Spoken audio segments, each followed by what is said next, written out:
The Grinch this year, according to the Canadian Federation of Independent Business, is the strike.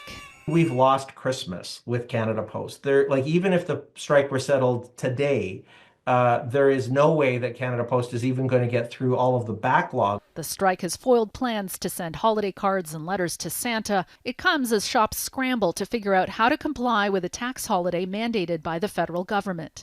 A huge curveball because it isn't easy figuring out what exactly it applies to.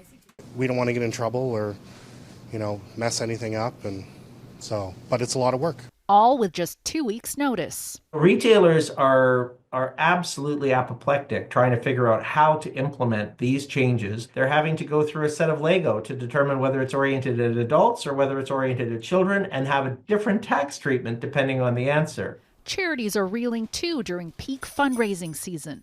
The Salvation Army says holiday donations are down 50% since the strike began. The public is suffering. I know the small businesses are suffering and the charities are suffering. So I would advise to put a pressure on Canada Post to come back to the table. Canada Post said in a statement Sunday it's waiting for a formal response on the proposal it submitted to the union Friday.